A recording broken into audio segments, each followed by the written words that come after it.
So now is the time that we get to roll some dice in anger. It is. Come say night night quickly because I've. Night night. Right, you're on the internet now. Night night. Oh, that's nice. Thank you. Bye. Night. See you tomorrow. Night night. Forever entombed in history. Where was I? Yes, it's been. I think it's been about 2 months since we last played. So yeah, let's get a recap on. We're on session 6 of Shadow of the Dragon Queen. I'm Dave, the Dungeon Master. To my immediate right is Lewis, who's playing Theron. Beneath him, who is Craig, who's playing Edda. Bottom left is Jake, who's playing Hal. Top left is Josh, who's playing Micah. We're all the way with tonight. Yeah. Well, it could be worse. It could be one of them, couldn't it? Like, yeah. Depends what the dice rolls are like. Yeah, true. So, how much can you remember? We did some stuff. Big fight. Some people died, and it was left at a cliffhanger.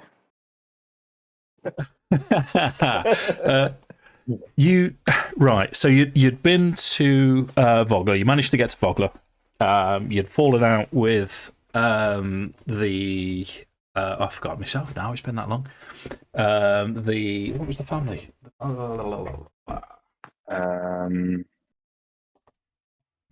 can't remember the names. The one we saw on the road. Bakaris the younger and Bakaris the older. Bakaris, Yeah. well done, Jake. Yeah. So you'd fallen out with the Bakarises on several occasions. You'd been to Ispin's funeral. You'd attended the Kingfisher Festival. And Craig, you've changed your name back. You're not Benny Bog anymore. Oh, well, no, it should still be there, isn't it? Oh no, it just says Edda Swiftpick. Oh, on my screen it says Edda Benabog Swiftpick.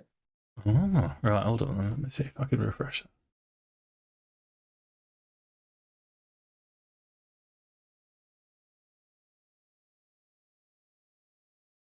No, dude. We've lost you. Oh, well, I'm sure it'll right itself at some point. Yeah, anyway. Yeah, we still not mentioned it. Yeah, yes.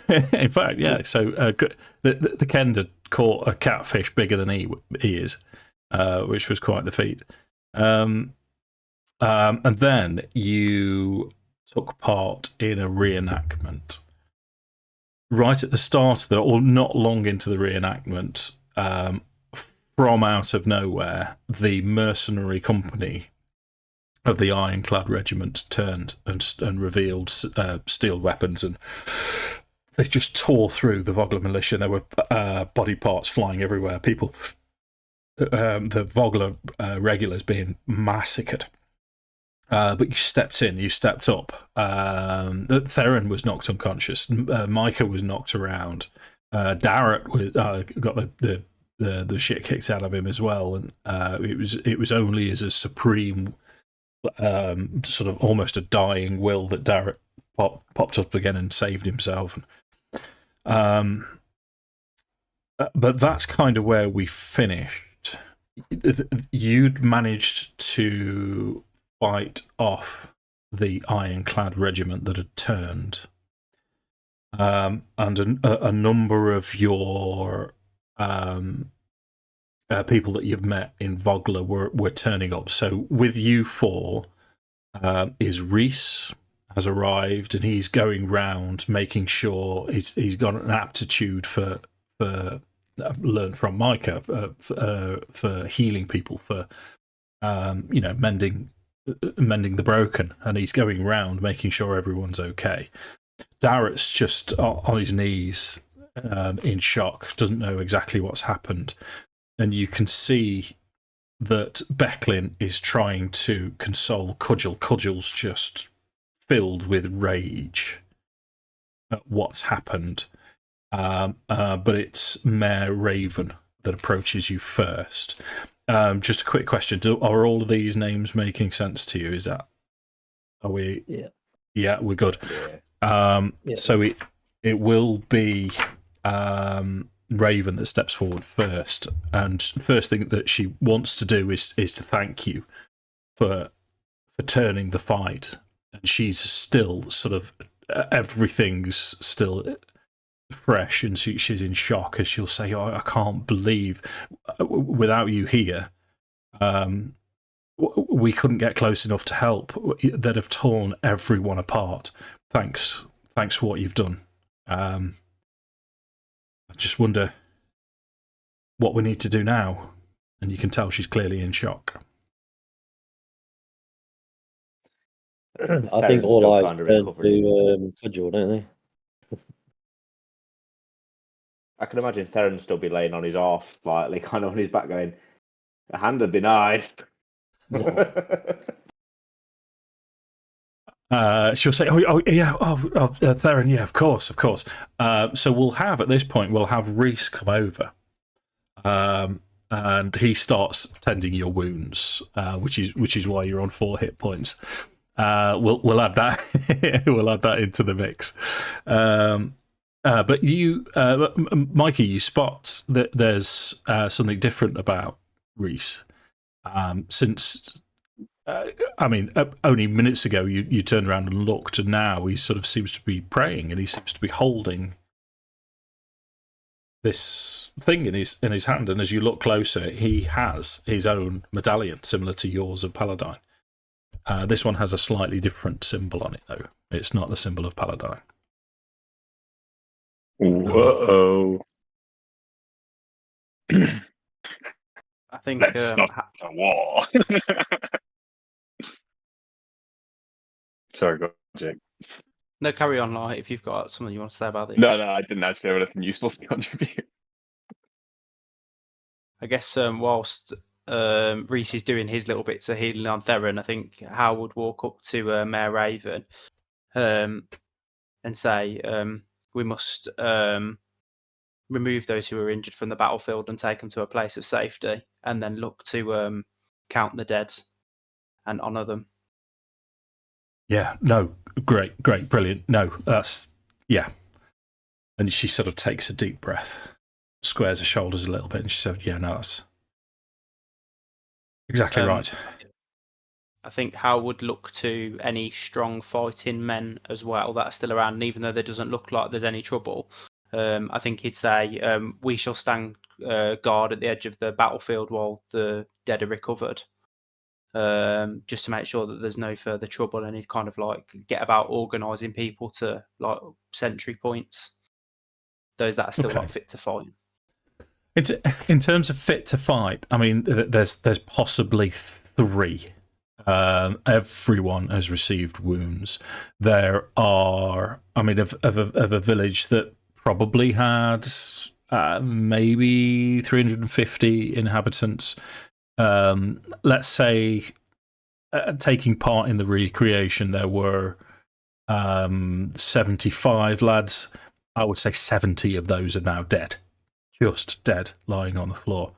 So the rest are badly bruised and injured. Actually, that's a little bit harsh. We'll say 50 are dead, but the rest are battered and bruised. 3 you can sort of create a bit of a perimeter and make sure everyone's safe. And Mayor Vogler will say to you, "No, that's you know what? I'll take that. I'll sort that. I'll make sure the perimeter's secure if you guys can heal and help where you can and get everyone back to safety." And I'd just nod and kind of say like I'm going to go and tend to the injured now, and then kind of make my way over, and then I'd kind of like, having seen like Reese with his own kind of medallion, that would be playing on my mind while I'm kind of tending to the injured and sorting them out, but with the mind that, you know, like when I see him, I'll ask about it. Okay, sure. So doesn't someone need to disarm and deal with that mercenary captain? Oh yeah, because I think I didn't kill him. I don't think. I think I knocked him out. Oh, the mercenary, whoever's the mercenary, I can't remember the mercenary leader. Is that Cudgel? Yeah, I don't know what's going on. There's too much happened too quickly. I just think we need to be cautious here. Do you mean to interrogate her, Edda? Well, if you want to use the word interrogate, that's fine. I'm just saying let's just isolate a threat here by disarming Cudgel, and keeping Cudgel under close watch at the very least. I guess Hal would turn to Edda and say, well, we all know that when there's dishonesty within the ranks, it normally comes from the leader. Yeah. So I'd be happy to kind of... it's dodgy time. Guilty until proven innocent, I say.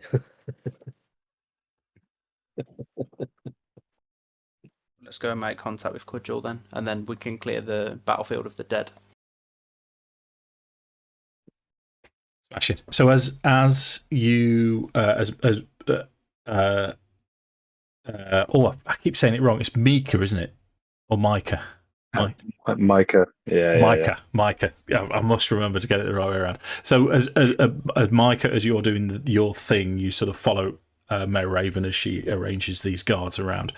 You notice Reese as he sort of nods towards you. His symbol isn't quite as ornate as yours, whereas yours is sort of this grand platinum effort.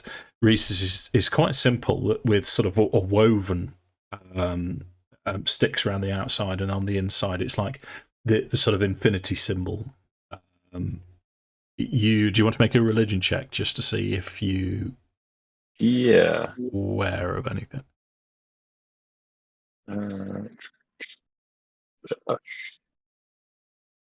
Oh dear, 7. Yeah, the symbol doesn't mean much to you, or this version of the symbol doesn't mean much to you, but it's clear that he seems to be using divine abilities to help. But after he's done it a couple of times, he's clearly exhausted and he can't do any more. But he's as you go near to him, he'll say, Micah, it's happened. I have been blessed. I've been blessed by the goddess. A goddess? Goddess of healing. She's blessed me. I prayed. I've prayed to her ever since you and I met, and after the fight, she granted me the abilities. You have the same abilities as you. But I mean, I'm not sure exactly how the gods work, but it wasn't a goddess that came to me. You said you prayed? I prayed hard to be able to help. It was when my family were attacked, all I wanted to do was to help and to heal, and I've seen you do it, and that's what I've prayed for, and now I can do it. Well, it's good that your intentions are good. Would you tell me more about how this happened? What you say it was a goddess? Did you see them? Did they come before you? It was just a voice. After everyone started fighting, I stepped in to try and help, and as I was pulling one of the Vogler townspeople to the side, I prayed again. I prayed for the ability to heal them, and this voice said to me, I will grant your wish. Use it to heal. Use it to for good. Had you taken a hit around the head? Well, no. I stayed out of the fighting. It's you've seen. just ignore their taunting. They mean well. No, I know. I met him.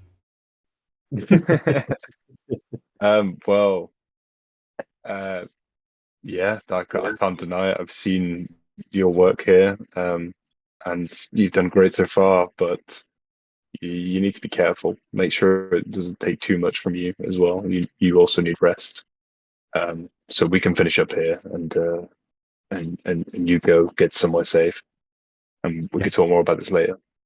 Yeah, I can still help. I can't use the powers again. The powers have gone from me, but I know that if I was to rest, I would be able to use them again. And obviously, with your teachings, perhaps I would be able to learn more about it. I'm still very new to this, but yeah, it's further proof that the gods have returned. And it also means we've got a replacement if you snuff it. Is he smart there and smiles? Nice. That's as he's kind of getting himself up, going. Oh. You wait 1,000 years for a message from the gods, and then 2 come at once. What are the odds? Well, that's what concerns me more than anything else. It seems a little strange that now another god would present themselves, and it doesn't sound like the same god that I was approached by. It doesn't sound like Paladine. But for now, at least, clearly, like, Reese is using those powers wisely, and I think that's what's important. And then I'll kind of turn back to Reese and just say, of course, I'm happy to continue to share what I know with you. That made me happy. And you can continue to use your powers for good, and that's what's important. Yeah. Well, there's plenty to do. I'll do what I can here. I'll start guiding them back to the village. That sounds like a good idea. Thank you for your help. Oh no, well, thank you. And he does. You can see him. He's sort of bandaging. He's tearing strips of cloth off now and making sure that those that are injured are looked after. He also does a pretty good job of general triage as well. I mean, dead's dead. So he's sort of he'll make various gestures, and it also seems sort of new to him, all of these things that he's doing, but he looks professional. He looks, for a young lad, he certainly knows what he's about. But as you have, I was going to ask him a question. Yeah. Reese, isn't it? Reese, have you heard the tragedy of Darth Plagueis the Wise?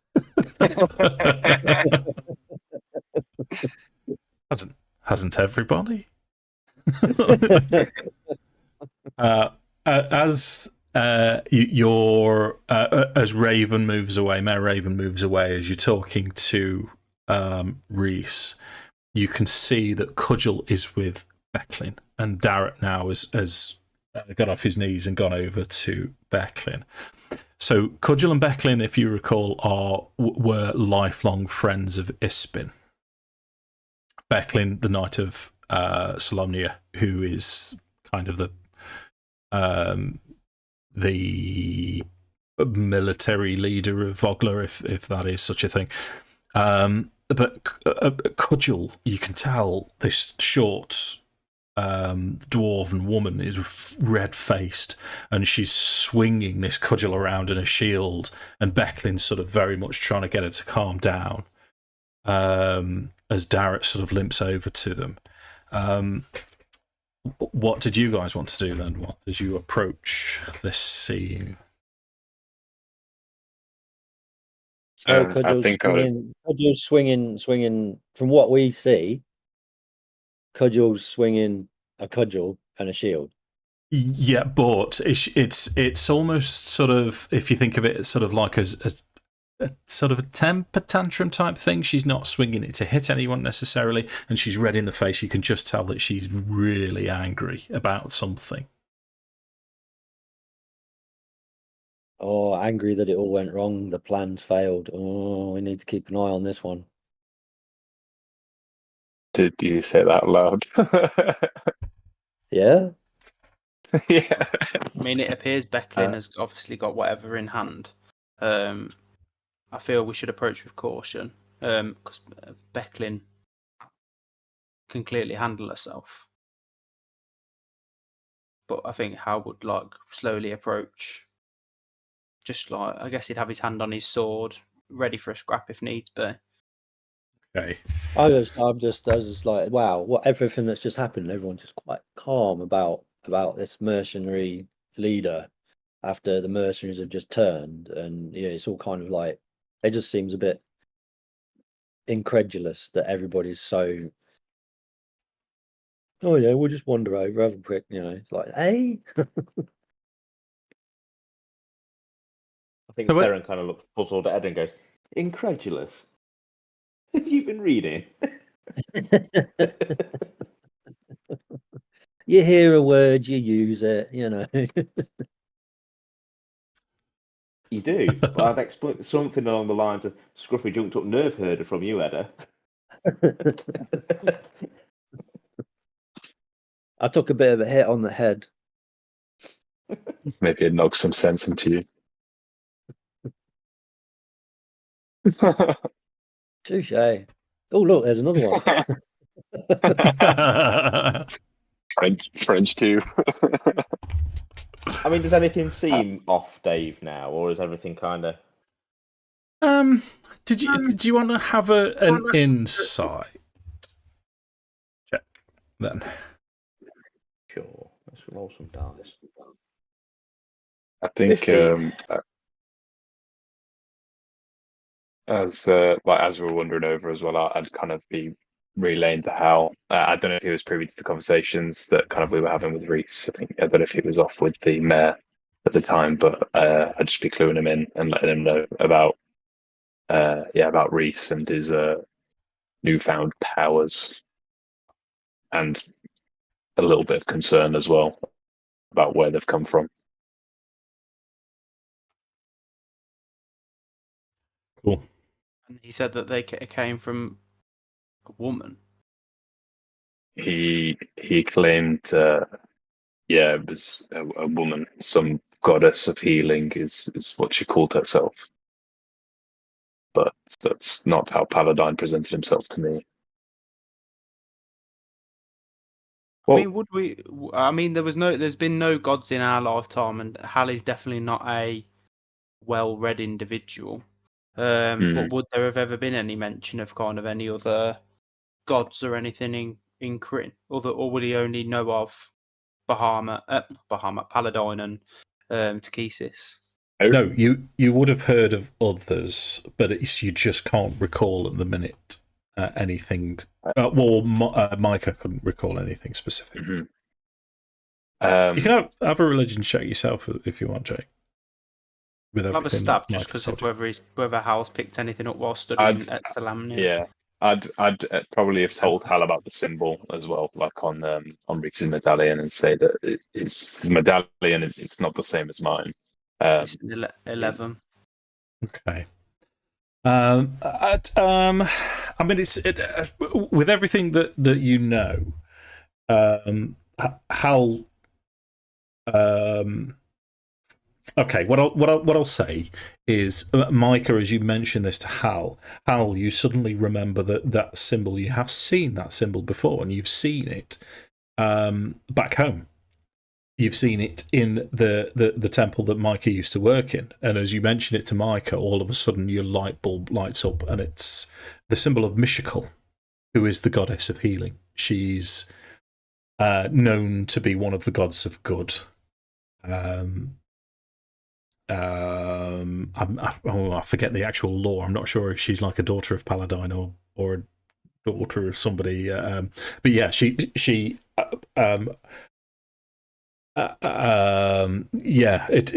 manifests regularly as a female, a healer, long flowing robes, so it kind of fits. And the symbol, all of a sudden, you're pretty sure that this is that Reese is now a worshipper of Mishakal. Okay, sweet. So that's better than the alternative. Okay, yeah. This means that not only, we feared Takesis had returned, and with your coming of power, we have realised that potentially Paladine has returned, but potentially now there are more and more gods revealing themselves. I guess so. This goes beyond what any of us really would have expected.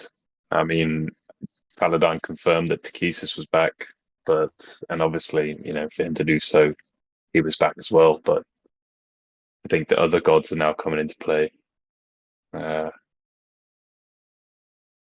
Yeah, this is big. Something greater than us is at play.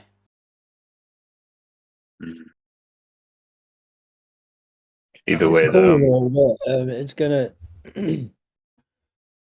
Isn't this gonna draw attention to people, to us, to anybody who goes around saying that I've been touched by a god or whatever? Well, when we came across the sorceress in the tower for Theron's trial, she said that she could not keep the word of Micah's, or whatever you want to call it, when Micah found his power quiet. So we were always going to start to draw attention. If Micah is the first prophet of Bahamut, of Paladine, then we were always going to draw attention. And I suppose that's kind of the task that I was charged with. Paladine asked me to spread the word, so however that may happen, as long as it's done, then there's not much more I can do, but I'm not afraid of it. Well, it's clear to see that potentially Reese has not been tainted, and like you say, he's healing others rather than causing harm. So potentially we could use his new knowledge to gain some further understanding of the events that are going on at the moment. I think so. But first, I feel we need to deal with Cudgel and make sure that nothing sinister is going on. So I think on that note, Hal would continue approaching. And I guess he'd say to Becklin, he'd be like, Sir Becklin, what do you mind informing us of what is going on here? Yeah. So on approach, as Theron starts to approach you with your insight check, you can tell that. I mean, it goes without saying that Cudgel is angry. Her body language speaks for itself. You can just about hear the conversation that they're having between the two of them, between Becklin and Cudgel. Cudgel is in incredulity, saying, "Here, use it." Is saying, "I can't believe they turned on me. They're fucking big mother." And she's just incensed about the fact that her regiment has killed the townspeople that she loves. And Becklin's trying to calm her down. Theron, you believe that this is a sincere outburst from Cudgel.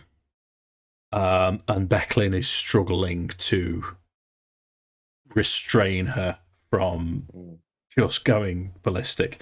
If you recall, it was Gregonis, the massive sort of half ogre type fella that you managed to kill last time, but you did subdue one of the ironclad regiment, one of the regiment that had turned, and you notice now on approach that he's sort of his unconscious form is lying in between Becklin and Cudgel, and it's this unconscious form that she's wanting to just cave his skull in as you approach. I think Theron's going to kind of stick his hand in his pocket and he's going to pull out like a little cheesy treat and he's going to flick it to Loki and nod at Loki, and he's almost kind of sending Loki down to them to kind of do that whole cat thing of purring and rubbing up against the legs and things while she's getting angry, to try and calm her down that way. Okay, nice. So Hal, as you approach, then Becklin calls you over and she holds a hand out to Cudgel, and she'll say, "Just peace, peace. Let's reason this through." Just roll a persuasion check for me, then, Lewis, just for Loki. Oh, shit. Yeah, it's Can I flavour this? Yeah, sure. So almost as Loki kind of takes the treat, he wanders off and just walks straight past and goes up to a tree and starts ragging at it. Stupid fucking cat. Nice. Yeah, okay. So Becklin turns back to Hal, and she'll say, "Listen, that was incredible, everything that you've done, but I need your assistance. I need Cudgel's losing the plot here a bit. We need calm heads. None of this is Cudgel's doing. We need to take this man away and question him and figure out what's happening. Can you help me with that?" Hal would nod, and he'd kind of turn to Cudgel and he'd say, "Your men have dishonoured you, but you should not need to dishonour yourself. Staving this man's head while he is unconscious on the floor is not going to bring. He's not going to ease these feelings and soothe the loss of the people of this town. It will just bring further dishonour to you. We need to offer you the opportunity to restore your own honour and prove that you weren't privy to this traitorous act." Okay. Let's have a cheeky roll on that then. Let's have a persuasion from you then, dude.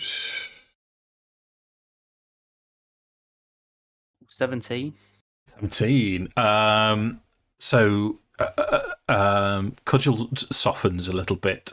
She's still red in the face, but she sort of puts her cudgel, stores it back and puts a shield on the back, and she'll say, yeah, I'm going to attempt a Scottish voice for Cudgel.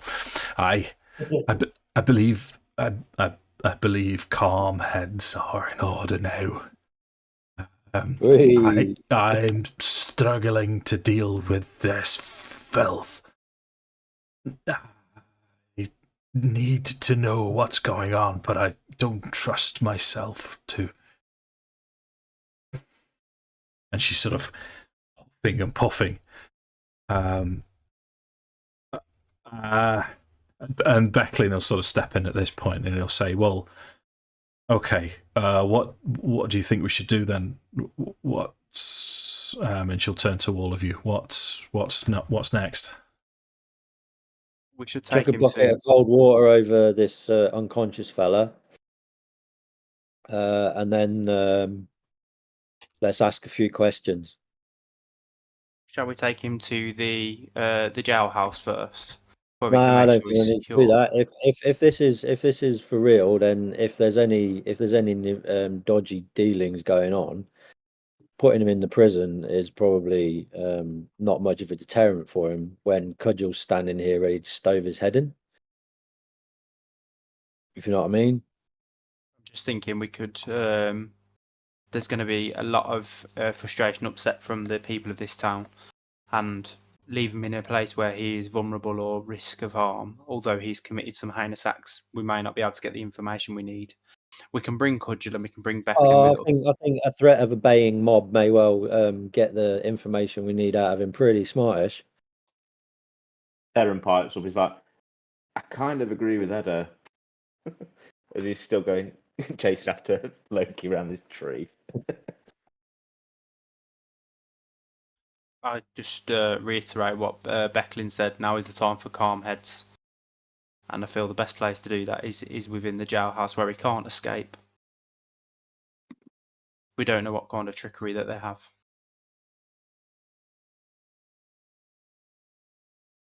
Okay.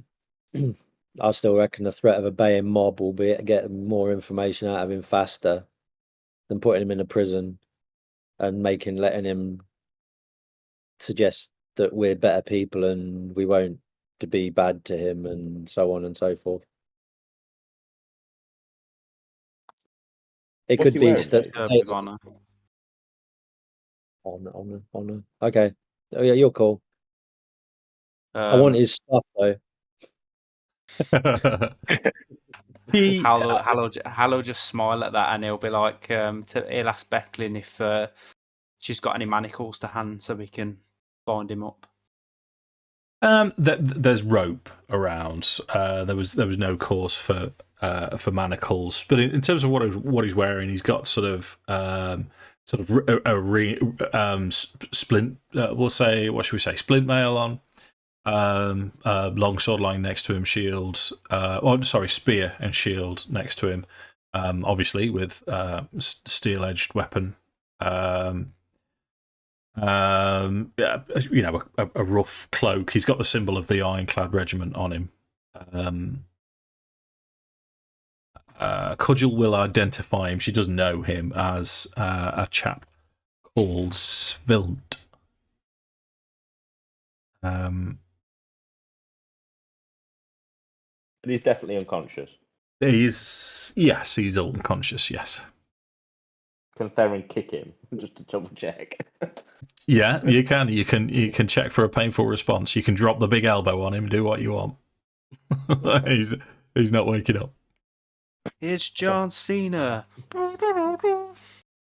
Yeah, I think Theron on this spot will be like, he's definitely out of it, isn't he? Yeah. But Becklin will say to you, Mayor Raven walks back at this point, and she'll say, "Right, that's the perimeter secure." And Cudgel, now that she's got a calm head on, she will say, "There are other mercenaries back in camp, but I do agree with Hal that we should go back to Vogler before we do anything, before we rouse this prick. And then I would like to go back, and I will go back myself to the camp to make sure that it is secure and safe." Then we shall not leave you to go unaided. Can we shut the gates? Raven sort of raises an eye at this, and she'll say that the gates haven't been shut for years. You've seen them yourselves. Can they be shut? Yes, right, and I agree. I agree that it would be a good idea. So, you pick the fella up. The wounded are being guided back, and the sort of guard that you've posted withdraws back with you, and you all make it back to Vogler in good order. The Brass Crab, which is where you were staying, was going to be had already been set out for a feast. As a celebration for the end of the Kingfisher Festival and for the successful and enjoyable reenactment. Obviously, this has now become a triage tent, a tent for the wounded. Mayor Raven is going backwards and forwards, making sure that all the villages are secure. There's lots of questions being fired, and she's doing the whole politicking thing, and she's going around making sure everybody knows what they need to know, and she's trying to make sure no one's panicking too much. But as you walk through the village, there is an understandable amount of panic. But if it's all right with you then, gentlemen, what we'll do is we'll take you to the Brass Crab. You've managed to get perhaps a bite to eat, something to drink. Certainly not enough time for a major rest. While we're on about time, we're approaching sort of evening now, and this time of year it's already starting to go a little bit dark. So the captive Svilt has been tied to a chair in a room, separated in the Brass Crab, separated from everyone else. It's a dark room with a light behind him. Becklin is asked. She will ask you guys to lead the questioning. Cudgel will say, "I want to be there but I want to be there to threaten him, but I don't trust myself to talk to the cunt, so if you guys can do most of the questioning, we need to know what's happened and what else is, if there's any other surprises. Yeah, happy with this? Aye. Okay. So I'm gonna go. How kind of like cold is it outside at the moment? You said it's going dark earlier. Is it like how is it getting colder outside? Is it like? it's the start of autumn. Okay. So not particularly. No, it's no, it's not particularly cold. What if I were to go out? Because is he still unconscious or is he? Yeah, we'll have him unconscious. We'll go with the whole bucket of water thing to wake him up when you're ready to. I'll go outside and either go to the well and get a really like fresh cold bucket, or dip it in the river and see if I can get something that's a bit more cold. Yeah. That's no problem. And then I'll at come all. back in with a couple of pails of water. Okay. So, did you want to position yourself? Have you got anything in mind in terms of the interrogation? What's the sort of scene looking like as we go into this bit? I mean, I feel like Edda's definitely got some bones to pick with this individual, and so I think Hal would turn to Edda. I don't not any particular bones. It's just really just the way everything just changed so quickly, and I suppose I do, because he's just disrupted the peace and harmony, and it was all nice and happy around here, and now it's this knobhead. Shall we do good cop, bad cop, and then I'll look at Theron and then go wild card? Yeah, I think Theron's going to try and position himself in a chair, not kind of opposite him, but where he can see him, in almost with his kind of hood up slightly, with Loki sat on his lap, where he's just going to watch you guys to begin with. So yeah, wild card option. Who's bad cop? Is Ed a bad cop? No, I'm just going to go in all Kender. I'm gonna give Ed a guide. Driving a bit mental, you know. Just slap her on the back. Don't start without me. 2 secs. Oh, yeah, all right. Oh, bless. That gives me another opportunity to read my blurb. Read your blurb. Read your blurb. I'm gonna run and grab a drink as well, Flus. I'll be back in a sec. Yeah, no worries, dude. I feel like in this routine, definitely Edda's gonna have to, because like Hal won't be dishonourable. Hal won't want to really beat him up, because he'll see him as a not necessarily like a weakened individual. He's a weakened individual. Sorry. He's a non-XP kill. Yeah. Oh.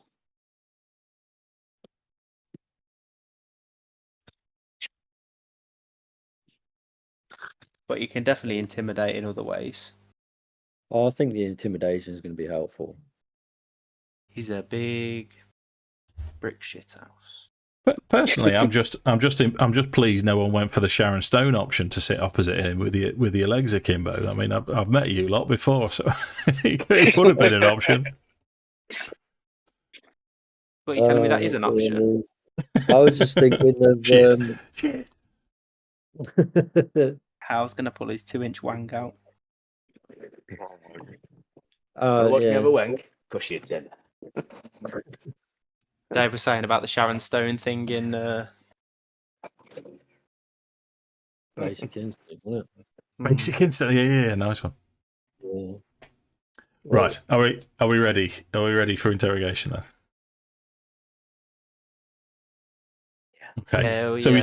he's tied, hands behind his back, head slumped as the bucket of ice cold water washes over him. Becklin's going to be in the room. She's going to stand behind him, so he can't see her. She's sort of stood there as sort of security. You can tell by the look on her face that although and just in the corner of his eyes where he's like not sure if there's someone there or not.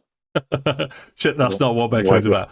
Cudgel's stood in front of him, and she's just pacing backwards and forwards right near the door, so behind you guys. And you guys are positioned where you are. And as this fellow wakes up with a shock.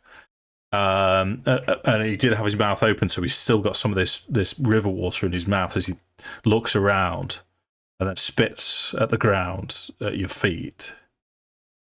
What do you want to do? I'm going to go. Now he's spat out. I'm just going to go up. I'm going to go, hello, how's it going? Like really enthusiastic, happy, but like over the top. Not over the top, but that Kender way of just being like enthusiastic. That this is hello, how you doing? Could I cast Thaumaturgy to make his voice really loud? You can do if you wish. So as you go up all joyous and booming in his face, hello, how you doing? Svilt will, for the first time, he'll try and move as if he's threatening you, and realise that he's tied up, and he'll be looking around, taking it in. Fuck yourself, fuck off. You ain't going nowhere. Just calm down. We can have a nice little chat here. I'm really keen to find out all about where you're from, because I've not seen your type before. Let me go. Let me out. I've said once before, you're not going anywhere. No, come on. Tell me all about yourself. He's sort of looking around. He's sort of looking around the room as if looking for escape, trying to move. He'll say, "Just what do you want? You don't want to know about my family. What do you want?" Where are you from? Tell me. Have you got any brothers and sisters? What's your favourite food? Do you have any pets? Okay, roll. Let's have a charisma check from you then. What are you trying to do with this fella? I'm just trying to do his head in. Okay. You're trying to make him go a little bit crazy. So if you have a persuasion, then persuasion. Oh yeah. +5, right? Oh, 22. 22. So he's looking around, and he's sort of he sort of latches onto Edda then, and he'll say, where am I from? I'm from south of here. South of here is quite big. I've been to lots of south places. Which one's yours? I'm from the Taman Bussock area, the wilds. Why you're not going to kill me? I missed that bit on my travels. What's it like in there? It's wild. I wouldn't recommend that you go. Big creatures, things like that. Yeah, lots of hobgoblins, goblins. Hobgoblins, they're easy. I've seen those. Not like these. You haven't. Not in these war bands. Bet they have. Have they got big noses like you? Have they got big noses? Yeah, some of them have big noses. What is this? And he's looking around now for some form of escape from the mad Kender that's just talking. What's going on? Please don't kill me. I want to know about South. South sounds really cool. I didn't get to go south. Tell me about South. Tell me about more. What's the weather like? Is it hot? Is it dry? Is it cold? We thought we'd just let Edda have her way with you for a while, have his way with you for a while, to give us some peace of mind. To be honest,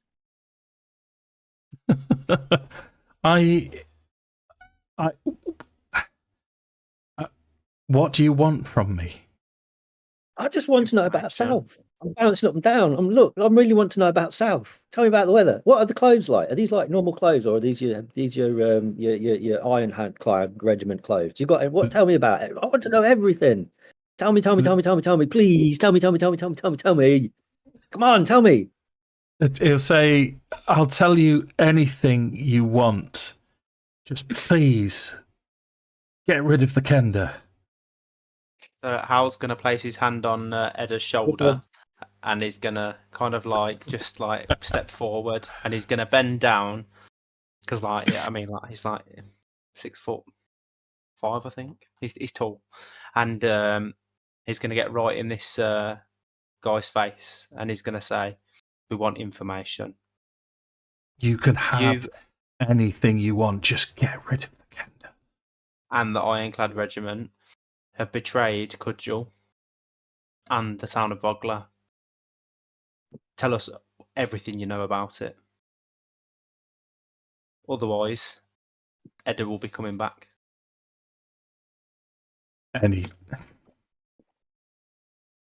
Will you release me? Well, I'm not releasing you at the moment, but you will give us all the information we ask for. Otherwise, if I tell you everything I know, will you release me? All night. You have committed a grave crime. You have a punishment to face. You're not going to kill me. On my oath, I will not harm you whilst you are a prisoner. Well, I don't know much. But I know I love you. Sorry, I don't know much. This lifestyle, and he sort of takes you all in. You guys know, I'm sure you know, it's all about survival. It's all about the gold, and we were offered gold a few days ago. A few days ago, Dragonlance went into the wilderness west of our camp. Our camp is to the north, and he went west. He was gone for a good few hours, and he returned with a chest full of gold. None of us have ever seen anything like it before. And this gold was ours, and all we had to do was to, well, you know the rest. Murder innocent people. He sort of drops his head at this, and he'll say, we all have crosses to bear, we all have lives to leave. I'm just trying to do the best that I can. Well, that is quite clearly not your best, is it? You have dishonoured yourself, and you've dishonoured the regiment that Cudgel has fought so hard to form. For gold. It's not all about gold. So Cudgel, as she's walking backwards and forwards, she's listening to this, and she's now sort of frothing.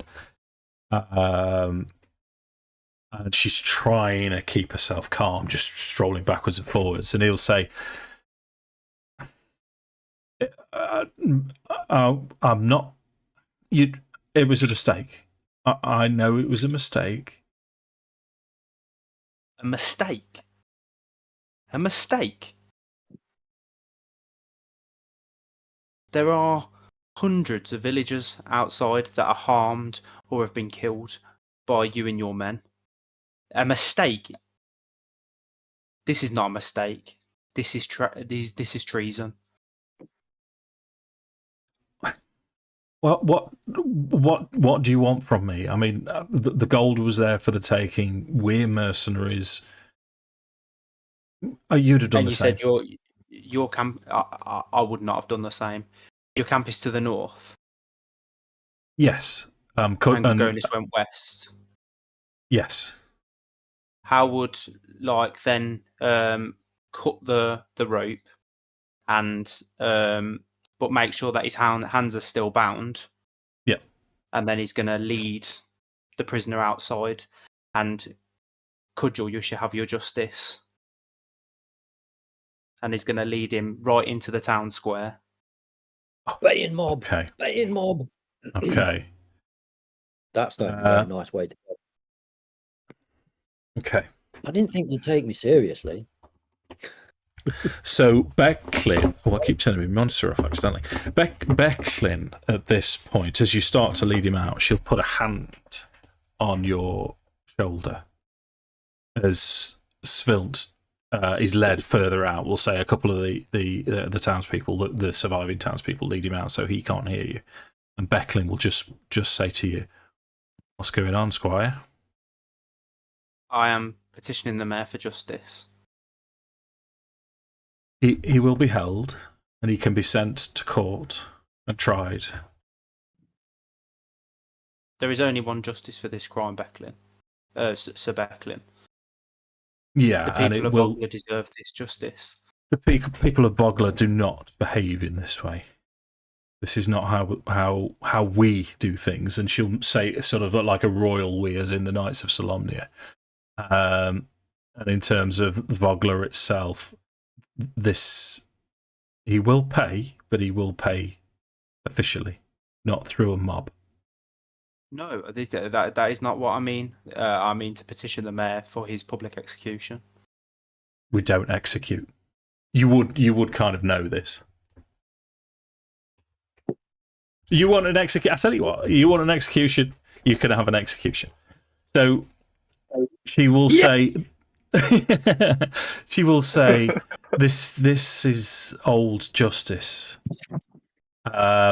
And go on, give me a persuasion check for Becklin then, just to see if she's on board with what you're wanting to do. It's a 17. 17. Okay, that's enough then for Becklin to say it's severe, but the only other thing that I would say to you is, did we not just tell this man that we wouldn't kill him? I gave him my word that I would not harm him whilst he remained a prisoner. But he is a prisoner. But it's not me that's going to swing the sword. Oh, that's Cudgel deserves to offer this man justice and restore her honour. Okay. So Cudgel. Why though? I mean, who gave them this? I mean, Conus gave them went off and got the chest, but who gave them? And we shall go and find out. I think he may have. Yeah, he may have more use to us. I think it's too soon to say that we should just kill him. As much as he may deserve to die. I don't think it's right.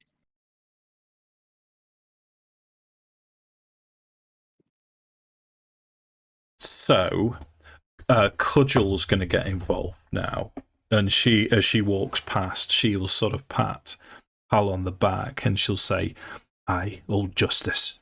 This prick deserves nothing else but old justice."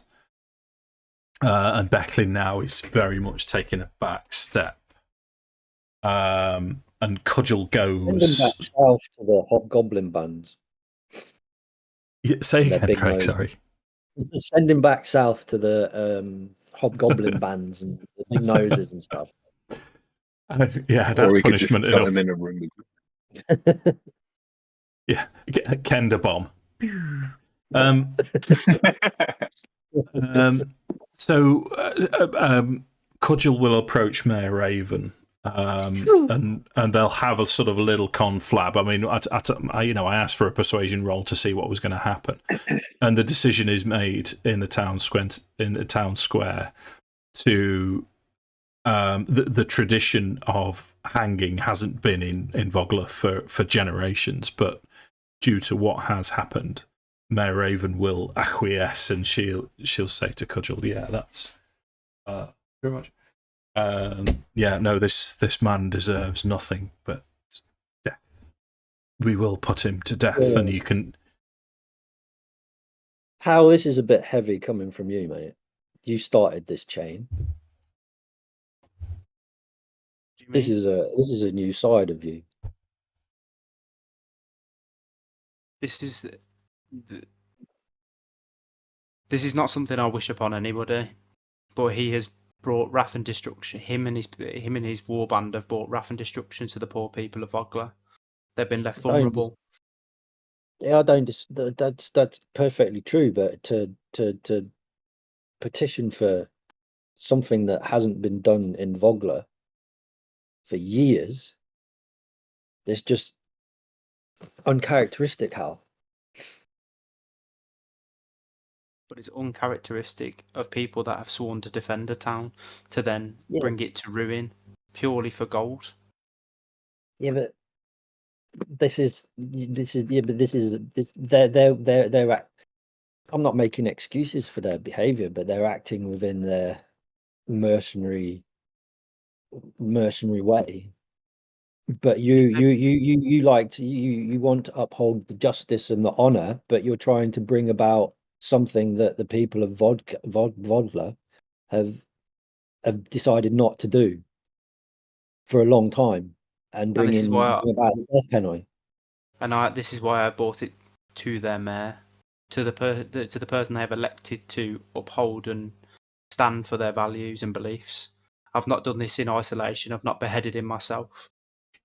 I've just petitioned for justice from the people. The seed.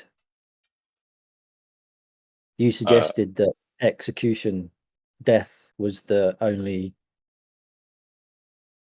It is the only punishment that is fit for him. But this man has personally murdered. Isn't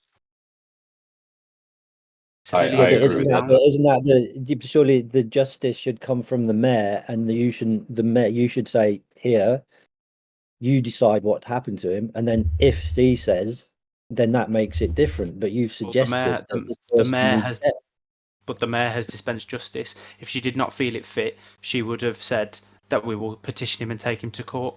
I am a squire. I do not hold power with these people. I have just offered my viewpoint, and kind of on that note, Hal's just going to kind of like piss off. Okay. So back.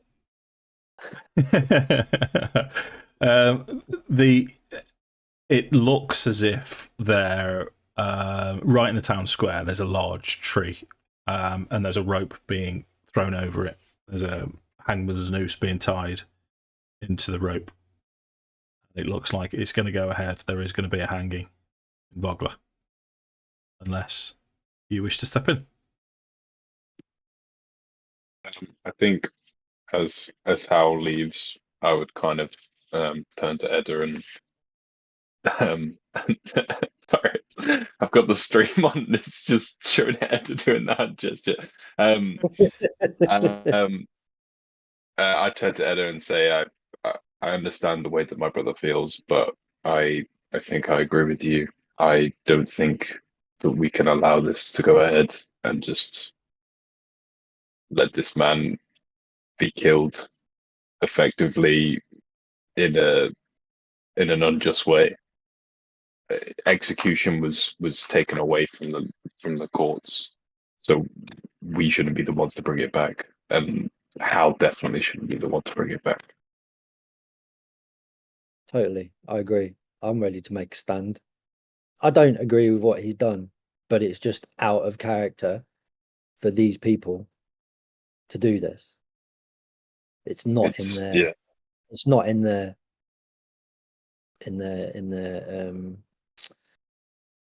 armory, nature, so to speak, of what they usually do. Yeah, not in their nature. Thank you. Thank you. And there's a serial voice. Those gods speaking again. Don't. I was not real. So what we'll do then is, as Svilt is being led towards this hangman's noose, that everything in the town, in the village, is quiet, and there's people looking backwards and forwards, sort of, and then shaking their heads. Is this really happening? Is this really happening? And Svilt is shitting himself, and now he's sobbing, he's blubbing, and he said, "You would kill me. It was. Oh, I'm sorry. And as you lead him closer, you're going to step up and stop. Yeah. What's happening then? Yeah, I'm stepping up. How's he being led? Is he like got I guess he's got a rope around his neck or something. Or just led by handcuffs. His hands are still tied behind his back, and he's being led by Johnny Random up to the sort of hangman's noose. But we can take the scene up to any point that you want if you wanted to make it. I'm just going to step in there and say stop. Okay.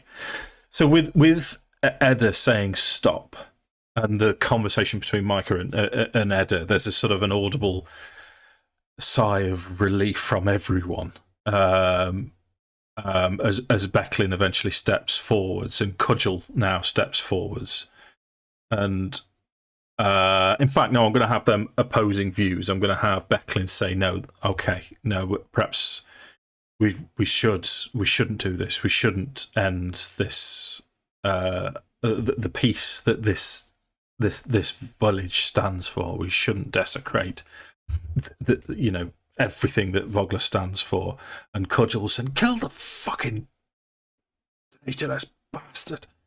And then Mayor Raven has the deciding vote, persuaded by you two, and she'll say, no, I agree, this isn't right. And then she'll sort of turn towards everyone and she'll say, we are better than this, people of Vogler. We have lost today and there are questions to be answered, but this is not how we answer these questions. So they'll sort of take the rope down and they'll lead him back towards. I'd like to think at this point, Becklin will be sort of turning to Micah and saying, "I think someone needs to go. I think you guys need to go and talk to Hal. Something's affected him. This is not how a knight should behave. I'm not going to punish him for this." With everything that we've all been through today, but I think you guys need to make sure he's okay. But the other thing we need to do, and I would ask that Hal be on board for this as well, if you can talk him into it, is we need to figure out if there is a further threat near the village. And we need to figure this out now. Mm-hmm. We do have scouts. We do have people that we can send if you're not up for it. But certainly within the hour, we need to be sending someone out to scout around to this area to the west of the Ironclad camp. Okay. Well, we'll go talk, or at least Mike can go and talk to Hal. You try and get the gate shut if there is a real fear of the threat, and then we'll go from there. Yeah, I'd add and just say to Becklin, I'd say thank you for your help and helping us to talk to the mayor as well. What I worry about is that this is exactly the kind of chaos that whoever paid those mercenaries in the first place is trying to create around here. And so I think by putting a stop to it by doing what we can now in this town, that's the main thing. You can leave my brother to us. We'll speak to him and we'll get him on board and we'll get to the bottom of this as quickly as we can. It is appreciated. For what it's worth, I will keep Cudgel in town as well. I don't think she should be going out to the camp unless we know that it's secure. So if you can just get eyes on the camp, don't enter it yourselves, but just get eyes on the camp and then move further west just to see what you can see. That would be appreciated. Absolutely. Yeah. So she moves back now. She'll take the captive. She'll take Cudgel as well. And Mayor Raven's still doing her thing and moving around. So we'll go back to the Brass Crab. Where did Hal go, Jake? I think Hal would have probably gone, because are we actually staying at the Brass Crab at the moment, or are we staying at the barracks? Like with Becky? The Brass Crab, yeah. Well, Theron's still in that chair and he's not moved an inch yet. Because unbeknownst to Theron, he's asleep. So he's missed this whole thing. That's why he's not said anything. So when he wakes up, he goes, what have I missed? I think. Empty room. Oh, I don't know. I'm curious. Probably wouldn't be. If I go with Micah, and wherever, if they're going to go and talk to Hal, but I'll try and read the room as to whether I stay or not. Okay. Well, Becklin was sort of saying to you she will say that we need all of you. We need you as a team to go and investigate this. You need to, you need to sort this out. Yeah. Okay. So back at the Brass Crab, all of you are now together. So Hal's in sort of the room. Well, I think Hal would have gone like probably outside somewhere. He'd have probably gone somewhere like almost like kind of somewhere where they've got maybe like some kind of like training kind of type dummy or something, like something he can take his like anger and his frustration out on. Yeah, there's a dummy sitting in the chair over there.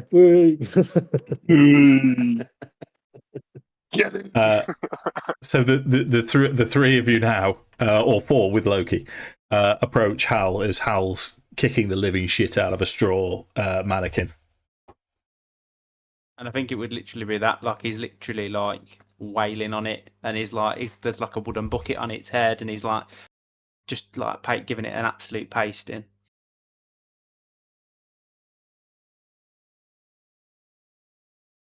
I'm going to give Mike a bit of an elbow in the thigh.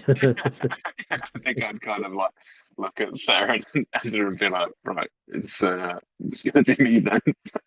And I'm just going to like nod to myself, kind of try to like, almost like amp myself up and be like, okay, come on, I could do this.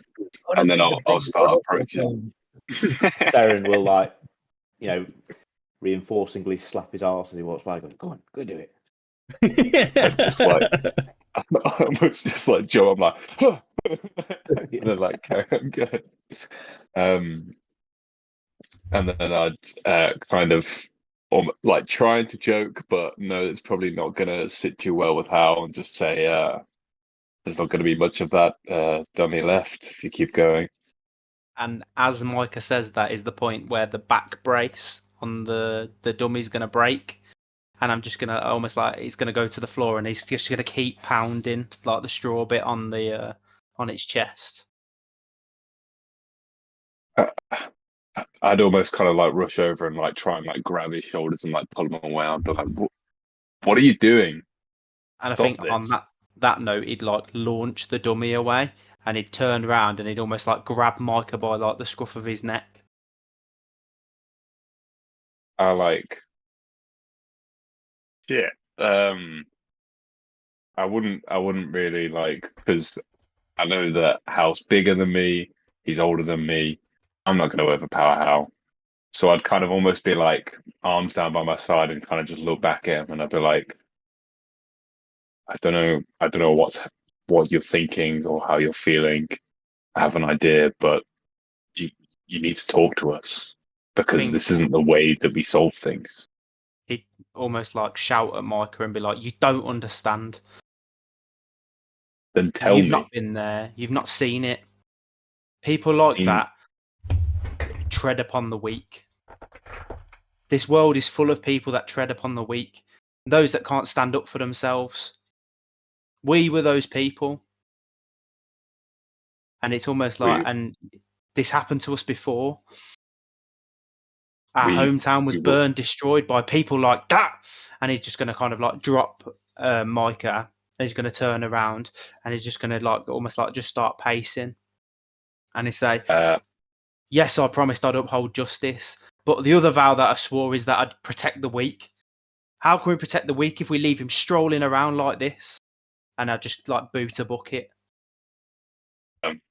I'd kind of like straighten my robes where kind of Hal was grabbing me, and just kind of compose myself and say, "You're right. We were those people, and in many ways we still are those people. We all want to protect those who can't protect themselves, and I know that we don't always get that right, and in this situation there wasn't much more that we could have done. We tried our best, but those innocent people, they're gone, and we can't do anything to bring them. They do deserve justice. Sending him to prison is not justice for the act that he has committed. For gold. We're not just sending him to prison. By keeping him alive, if we were to kill him, that's an easy way out. He's gone. But by forcing him to live out his days, by using him to find the people that he is working for and working with, to betray his own. And he's already done that. he has to some extent. We may have more use for him. We can't just kill him The only because use for as him much as is you on may the hate him, stump. we might. I don't think You killing make him is the right into move. a scapegoat. What was that, Craig? Sorry, say that again. You're making him into the scapegoat. We need more than just one body. And we shall find. We want to how root else are out these all of people? them. How else are these people supposed to have justice? We'll Well- get the just. It'll just take. It's longer. It'll be longer. It's a longer road. Justice isn't easy. Killing a bloke because you're angry, and I'm angry as well that what happened. But that's just one scapegoat. That's all we're creating. We need to find what the bigger picture is. We have a lead on where the bigger picture is. Well, we can get more than a lead. We can get solid. And we were always going to follow that up. But just We for were tonight, going to follow it up. I wanted the people of Vogler to know that they were safe and that this man would not go sleeping under their roofs that they've worked so hard to build over the years, eating their food, when he has brought these atrocities upon them, regardless of who he served in the first place. Vogler He is enacted that violence to these people, and he's the only one that survived. Vogler gets its peace and its tranquility and its justice from the way it works. If we start bringing in, showing that we're more powerful and making these decisions, then it undermines what they've been doing and what they've worked for. And do you not think that that's exactly what? But whoever paid this man, do you not think that's exactly what they would want? The things that Edda is speaking of, do you not think that that's exactly what they want us to do? We're playing into their hands by falling apart. They just wanted to bring death and destruction to this poor town. And they'll continue to do so unless we stop them. But And killing that man doesn't make a difference if he's dead or not. I believe that we will stop them as well, but it's one less bully in until this world. One less. How many more are out there? That one makes no difference. It does. To me. Stand up for what you show, what you believe. Let's help these people of Vogler rebuild. Let's help them, show them the way, that the way they're going is the right way. What they've been doing for years, generations, is the way that works best for them. If we start killing off people, it just sows the seeds of paranoia. Those gates that haven't been shut for years will be permanently shut. This place won't be the welcoming place that we enjoyed coming to if we start arbitrarily sending out dispensing justice because we're getting the wrong person. As Edda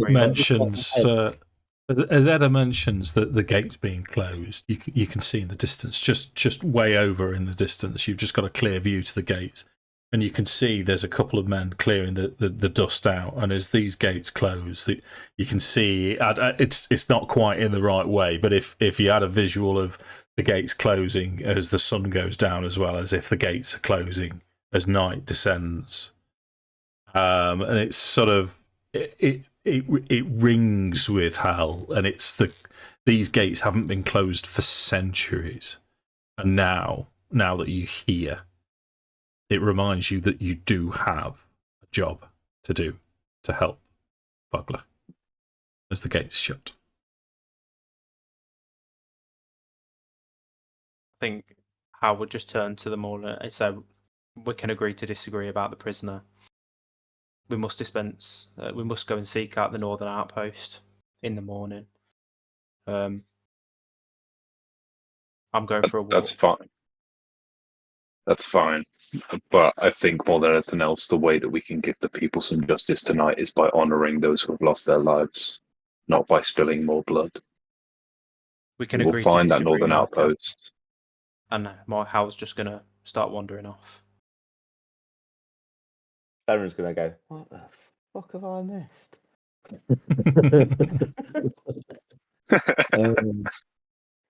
I'm gonna walk over to what's left of the training dummy and go, oh, does that look like me or does that look like the mercenary?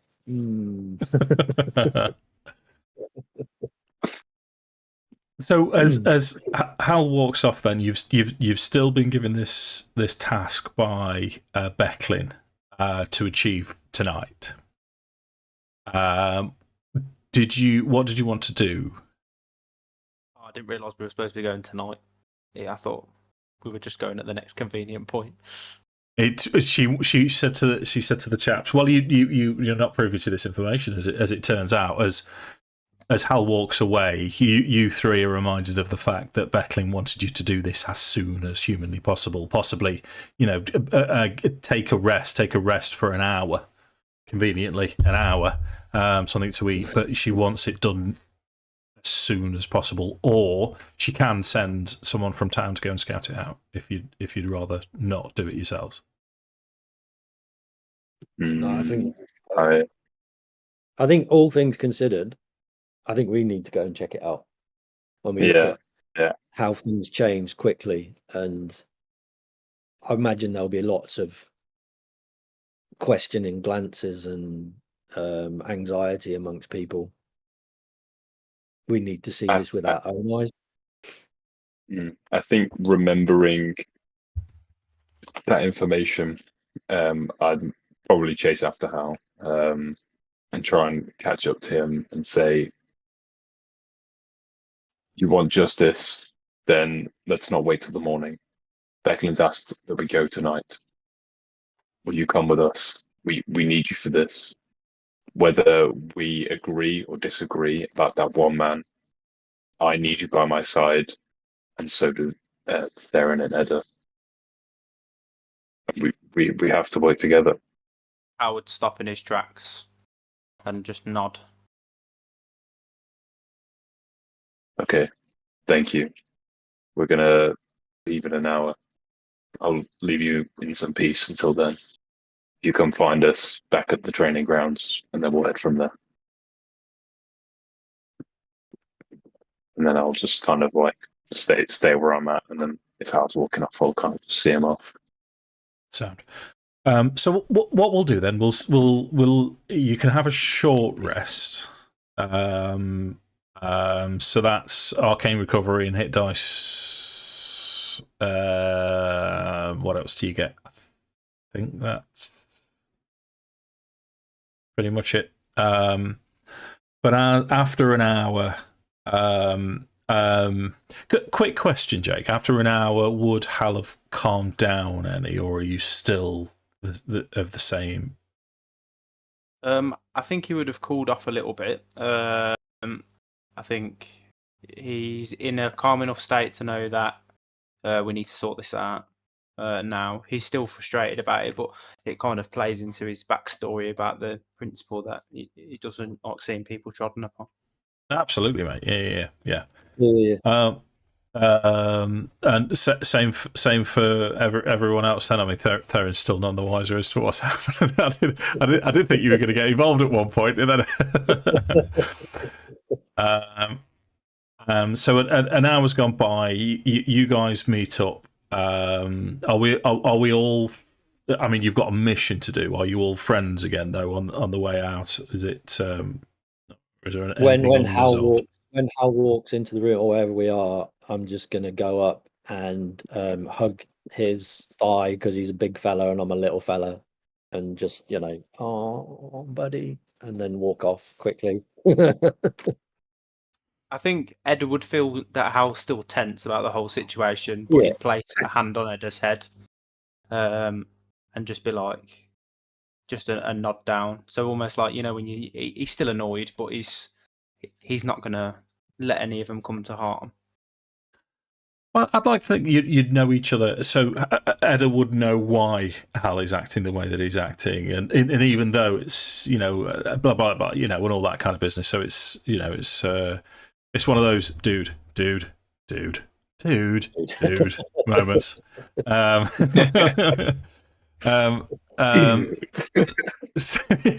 So we'll take you rather rapidly out into the wilderness, so a good mile or so north of Vogler, where you can see the Ironclad Regiment camp. Where they're camped, it's in the wilderness. It's surrounded by the forest.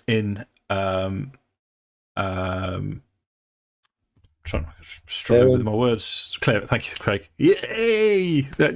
You scratched my back. So in a clearing, but there's from a distance there doesn't seem to be much action, and you can see there's sort of guards posted. There's some fella sat on a chair smoking a pipe. It looks very casual. There's certainly nothing to indicate that there's anything aggressive or adversarial, and there's not many of them about. You know that most of them would have been into a town. So it's almost as if they're none the wiser. So straight away, it's sort of putting you at ease in terms of the rest of the Ironclad Regiment.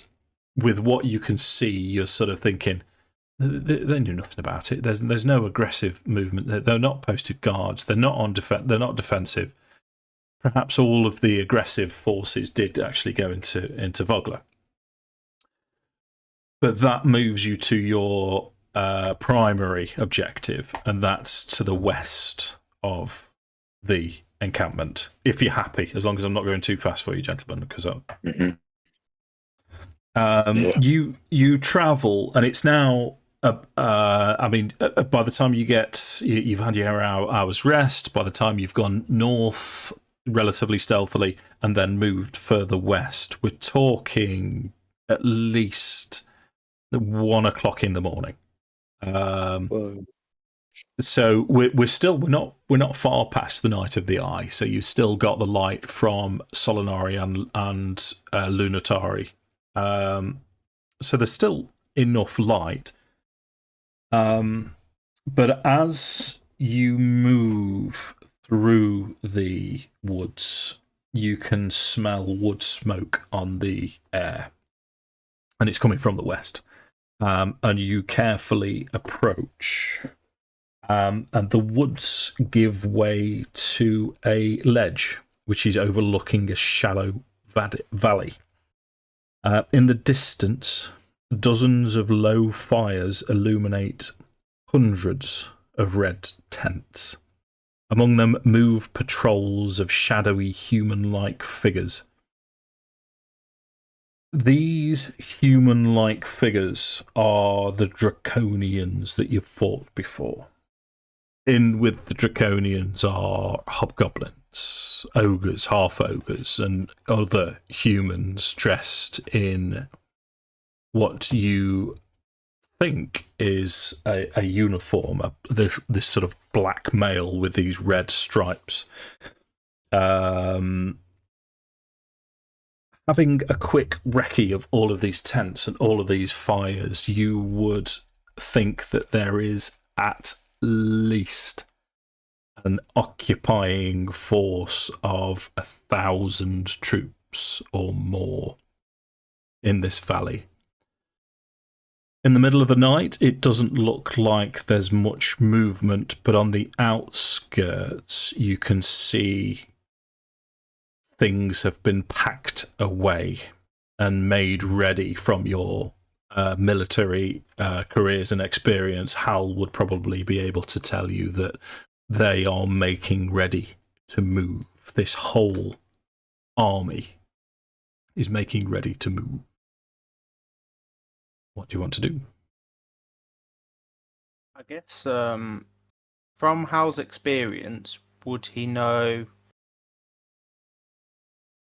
within the kind of the local region and geography, is there anywhere of strategic benefit for them to be on the move to?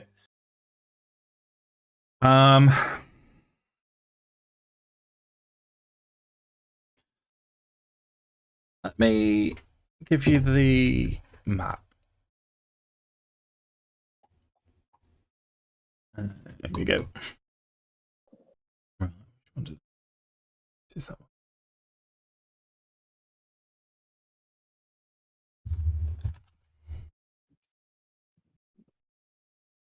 Okay, so I was kind of come across like hobgoblins before, but yeah, you'd mostly hobgoblins from Tam and Bussock, which would be well to the south. You know that to the north is the northern wastes. Hinterland is the northern wastes. So this is the town of Fogler. Most of this area is still forest and woods. A mile to the north is the camp. Yeah. So it's the Ironclad Regiment are only camped here, and just over to the west would be where this force, this army, seems to be assembled. To answer Hal's question, there's only one place that this army would be heading for, and that's Fogler. So Hal would relay that information to the group. He'd turn to everybody and say that it looks like they're packing their camp. They're getting ready to move. From my anticipations, with the size of the force, they'd be ready to move within a day or two. With like how much of the camp looks like it's gone away. Easily, yeah. I mean, it's going to take a while to sort of organise this, but they've started to pack up. We need to go and warn the town. We need to warn the people of Ogla, otherwise it's going to be another massacre. A force this size will easily destroy the town. We need to, especially with the damages. And I think Hal would just kind of like look at everyone and say that force that they sent wasn't to cause just dismay; it was to weaken them for a complete slaughter. There are now limited fighting men to really be able to hold a defensive line. We need to see if our feeling was right about the Ironclad Regiment and get them to help if they are indeed the good guys, so to speak. What's left of the Ironclad Regiment. We had a quick scout of the northern camp, but we haven't gone into camp yet, have we? No. Okay, so maybe we should. That's our next point. So we return to the northern camp. If needs be, we will have to fight the residual members of the regiment, but we do that tonight. Oh, I could wander in and just be lost. It's more likely believable scenario of a Kender wandering in the early hours of the morning, saying I'm looking for somewhere, than it is 3 heavily armed humans and a Kender wandering in. Could I not send Loki back to Fogler with a note attached to his collar for Cudgel, basically saying, "This is how many we've spotted. We're checking out the North Camp now. We'll see you in X amount of hours or whatever." But at least it gives them the heads up before we arrive back, so it gives them time to think of a plan. Yeah, I believe so, because it's Loki is like a classic familiar, isn't he? Yeah. I think he can do that, mate. I don't know if there's a distance away that. I know you can see through his eyes when you go into like sort of like a trance type state, but I don't see why not. Cool. I got this picture in my head now of Loki like heading back in like with this mission, and then gets beyond range, and then all of a sudden, ooh, mouse, just wandering off for days on end with this little note. Theron almost like getting down to him as he's writing and don't put his kind of, and if you do this job right, and he pulls out this like a big wedge of cheese, and you just see like his eyes go, "This is yours," and then he puts it back in his pocket. He just he's gone. Permanently have the shits with the amount of lactose he has. That's no problem.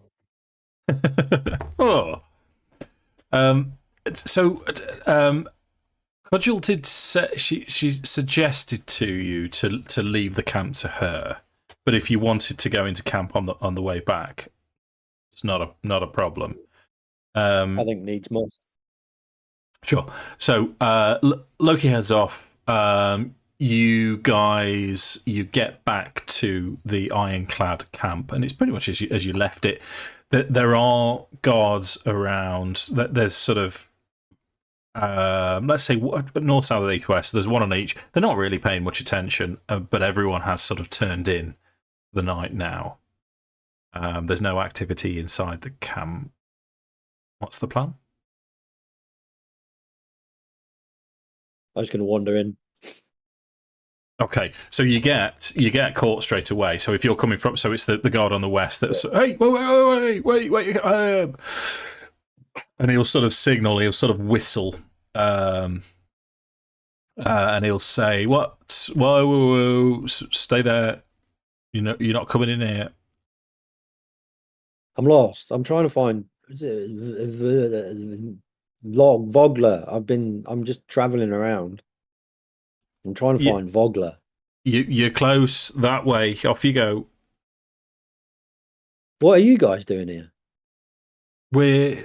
We're just here. We're doing a reenactment. To be honest, we're the unlucky ones. We're the ones that are that holding guard. We didn't get to go on have the drinks and the fun with the other lads. But every town's that way. You're not welcome. Why didn't you? No offense. How come you didn't get to go? How come you didn't get to go? What's the short straws? It's just our bad luck. And now, as he's whistled, there's another couple of lads, and as these lads appear, they're ready for action, and then they see you and they go, "Oh, fuck off!" And then they just turn around and go back to bed. And they're not. Get rid of him. You deal with it. And this fella will say, "Sorry, you're not welcome." Fogler's that way. Which way? That way. That way. Yes. That way. No. Oh, that way. Okay. Could you mind? Can which way? So I go round or can I go through? Right. Follow me, and he'll sort of walk right up to you, and then say this way. But he's trying to lead you round the outside of the camp, and he is trying to point you in the right direction of Vogler. Okay. When do these other people get back from their party? Sounds like fun. I missed a treat here. Oh, you have, yeah. It's supposed to be a lot of fun, but they should be back tomorrow. Let's go check it out. I can't. This is my post. I'm here for the night. Go on. Who's gonna know? If it's a big party, everybody will be drunk anyway. Go on. He seems intrigued by this. Roll persuasion. Oh, for fuck's sake, Craig. Not now, Mrs. Doyle. Go on. You will. 11. With an 11, he does this. He goes, I mean, I'd love to. No. You've not seen Cudgel when she's mad. You don't want to get on the wrong side of our leader. She's a dwarf. She's great, but just I'm not going to get on the wrong side. Listen, that way. And I'm going to trust you, and because you're now at the south point, so the south guard, they're stood together, and he'll say, "Watch him, make sure he goes," and then he's going to turn around and walk back to his post. What's your name? I'll put in a good word for you. He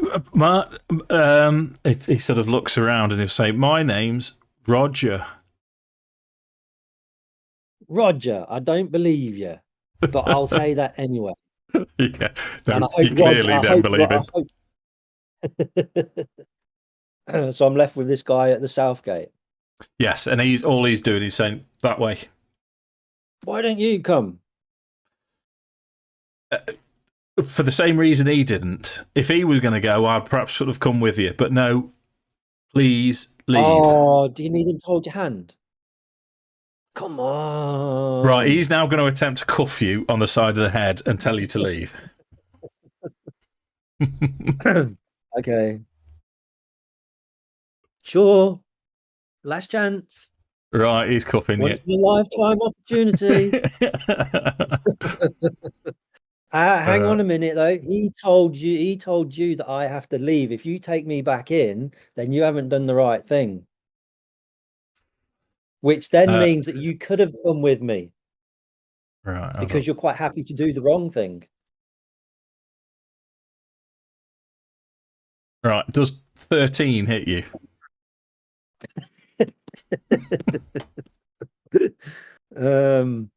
I got AC 15. No. Yeah. So he sort of he tries.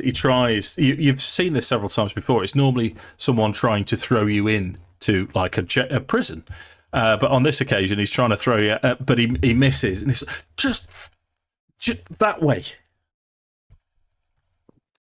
Okay. What's your name? And I'll say what an awesome job you've done. Don't say Roger, because he's already taken that one. I was just about to say my name's Roger as well. Fuck. But as you've managed to annoy both of these two guards, there is nothing happening in the camp. Everything does seem, as on first inspection, that it's all above board. Cool. Yeah. Cool. That's what I wanted to know. Yeah. So if you've finished taunting the Dungeon Master, what we'll do is we'll take you back to what time are we? Take you back to town. I mean, we're now well into perhaps 3 o'clock. 3 o'clock in the morning. And yeah. It's probably worth. Well, I guess what is worth figuring out as to whether Loki's managed to get his note back before we go to bed. If he wants this cheese, he'll be back. He got stuck at he got distracted by the cheese maker just inside the door at the gate of the Vogler. So as you get back to Vogler, there are 3 people waiting for you: Becklin, Cudgel, and Mayor Raven. And they will take you back to the brass crab. They're waiting for you at the open gate. One of the gates is now open. Becklin's standing guard. Well, all 3 are standing guard. But they, as soon as you arrive in Vogler, they get you in. They shut the gates again, as you suggested, and you get back to the brass crab to give your report.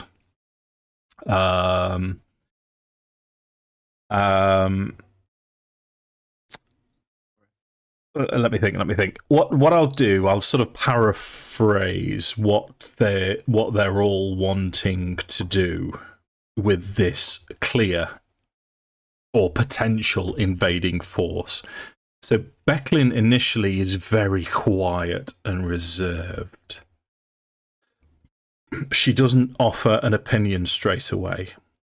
Cudgel wants to go on the she wants to go on the offensive, which would be suicide. There's just, I mean, she's not entirely sure how many men she's got left. And in terms of fighting men in Vogler, you're perhaps talking maximum 100 versus 1,000 look like organised and well-trained soldiers. But Cudgel, she's determined at first light, or at least after you've had a longer rest, she wants to head back to the camp, but she's insistent that she will go by herself. She appreciates everything that you've done, and as Edda, you report back everything that you've seen and done in the camp, and how the Rogers were Roger West. were very helpful. She's sort of, you can tell that she's quite pleased with her men that they did as instructed.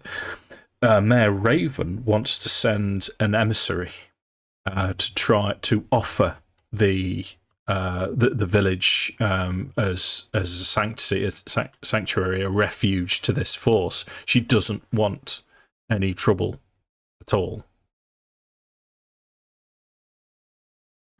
So do we have any take on this? Do we want to sort of pick up anything from that? I think Howard for his... No, go.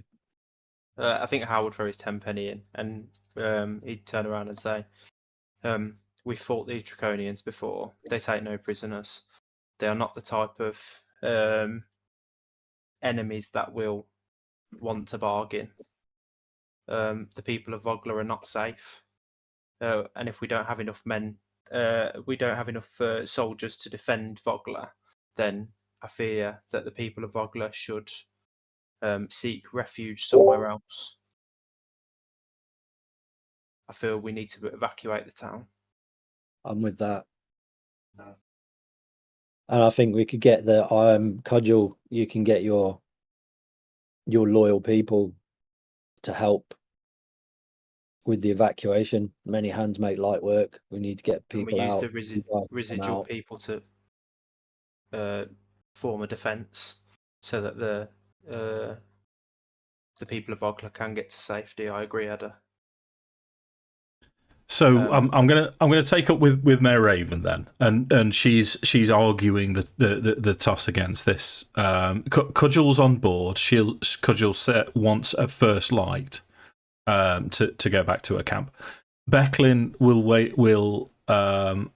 weigh in and say she'll sort of put a hand on Raven's shoulder and say they speak the truth. We need to leave. We need to evacuate. At the first opportunity, we have no hope. But Mayor Raven will continue and she'll say, we cannot make if you make any move against this force, they're going to wipe us out. We're fishermen. How are we going to get everyone out? There's no way for us to flee. We can't go across land because they'll be in the way. Well, you said it. You're fishermen. Get in your boat and go across the river. Escape by the Bingard River.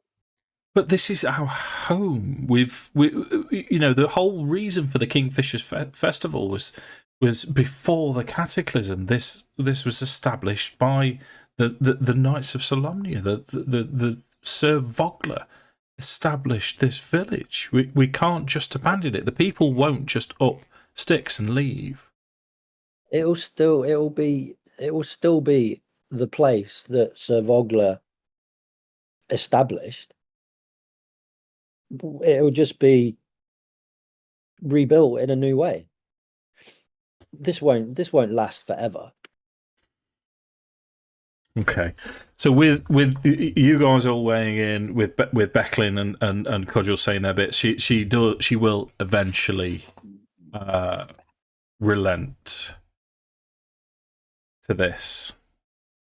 Okay, let me just have a look at the time. I'm just thinking. Yeah, okay. So she'll say, "Fine, but we cannot make we cannot make an aggressive stance. If I still want to send someone out to parley with them to tell them that what we intend to do, but you're saying no to this."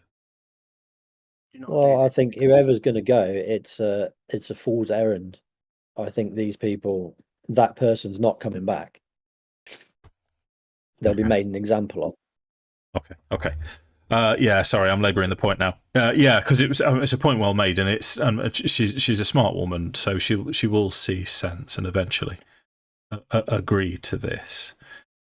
The only front we'll put forward is that he's defensive to protect those innocent that need to escape the town. We'll use the 100 men that are still the 100 soldiers that are still fit and the residuals of Cudgel's force to allow your people to make a safe escape and as many to get away as possible. A rear guard.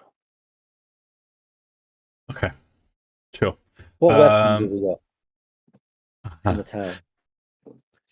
Mostly farming implements. We have some left. Becklin will be able to provide.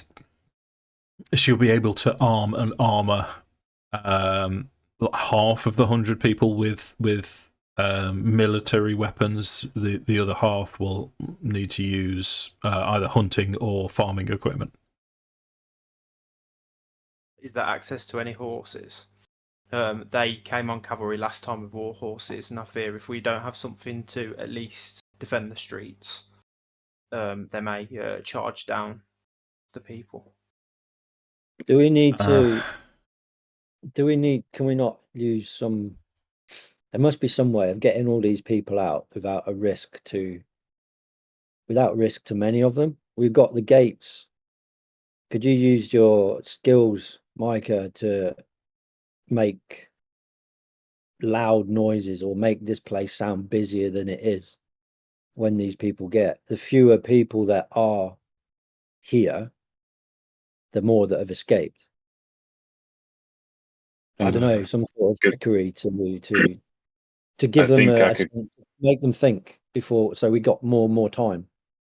I could create distractions. I think that seems like something I could do. If the gates are shut, could we not do something on the gates, almost like the old plague cross or something? So like they'd approach on the town and go, "Oh," and there's like a plague symbol on the gate or something, and we trick them that way. Because that's going to make them stand back a little bit in it, and then go, I don't know. Would Draconians care about a plague? Depends if they send Draconians in the first place. Well, the other thing is whether what the is it? I take where the gate is. Is there just one road to the town, essentially through that gate? Yeah, and then it's by water.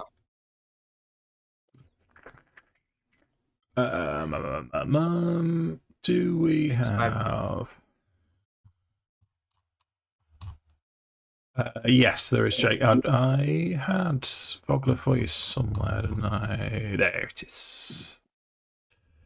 Because maybe we could fill the fill that one channel with flammable substances. Yeah. Have you got Vogler up? Yeah. Yeah. So that's your Fisher Gate there. The main way in.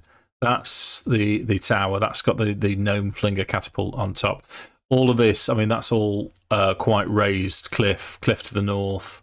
Vogler itself lies in sort of lower ground.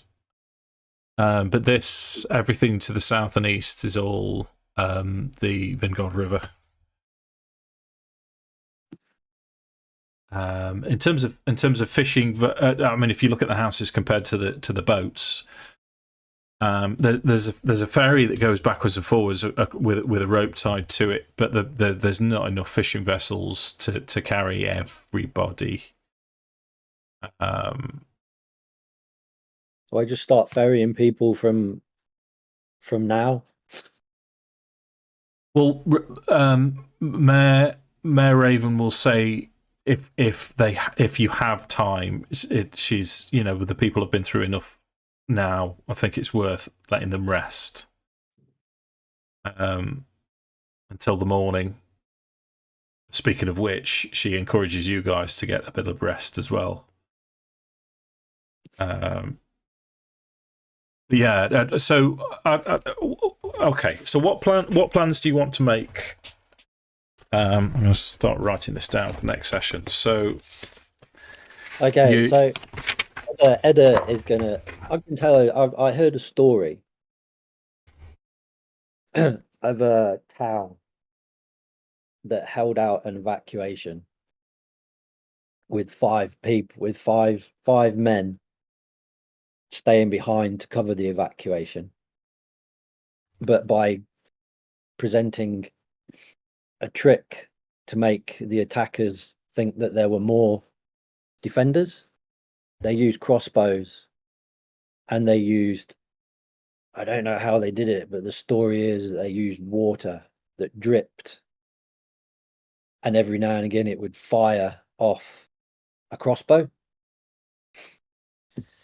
So they placed lots of crossbows across the door, the defensive line, but only 3 or 4 actual men were there, and they were firing, and these crossbows were automatically firing off at intervals. If that makes sense. Yeah. Okay. So, Meanwhile, people were covered for an escape. So in terms of, because obviously you're limited on supplies as well. So in terms of crossbows, really, I'm not gonna let you have a great deal. I'm not gonna let you have an arsenal's worth of crossbows. But all told, I mean, because crossbow is, I mean, it's not a hunting weapon. So if I said 10 crossbows in the whole village, I'm being probably incredibly generous at that for a village of this size and what it actually is. But you can add that into your plans. Fishing rods. We just need fishing rods. Well, I think once Cudgel comes back with the Ironclad Regiment, I think we lock the gates and then we barricade them as well. So I think we take any like wooden racking, any lumber that's about like easily accessible, and we build like almost like, I don't know, like wooden spikes in front of the gate. Okay. You're gonna go with the plague cross as well? Yeah, I'm thinking I could probably, if we did like that kind of plague cross or something, I could always do something like along the lines of prestidigitation or something to create that kind of faint gangrenous smell drifting from the to that effect. Okay. Why don't we then use Shiv or whatever his name was and make him up to look like a plague victim and sit him outside the gate? This is his chance at redemption or justice. Not going to redeem himself, is he? He's a scumbag. I mean, to be fair, couldn't we just we could not make some straw dummies or something, because there's some dummies lying around in town. Couldn't we use them or make them look like plague victims? I mean, we could put anything that's flammable outside the gate, so that we can, if they come, when they come up to the gate, we can hopefully burn a lot of them. If we fill some carts up with flammable substances, we can stagger them down the channel, and then utilize maybe the gnome flinger to throw flammable substances at them. Or you could do some kind of like mechanism on the gate, whereas if they open the gate, it drops like an oil canister or something which sets it off. I don't know. Okay, so we've got sort of flammable plague victims outside the gates, or some kind of. And in terms of the gnome flinger, it's you would have been told this by Theron, the gnome in situ, or Becklin, but it's a bizarre contraption, and it's all it is. It's stationary, and it's pointing towards the northern cliffs. Gnomes use it's called a gnome flinger because gnomes use these contraptions in a mountain, never mind where they sort of where they have a big sort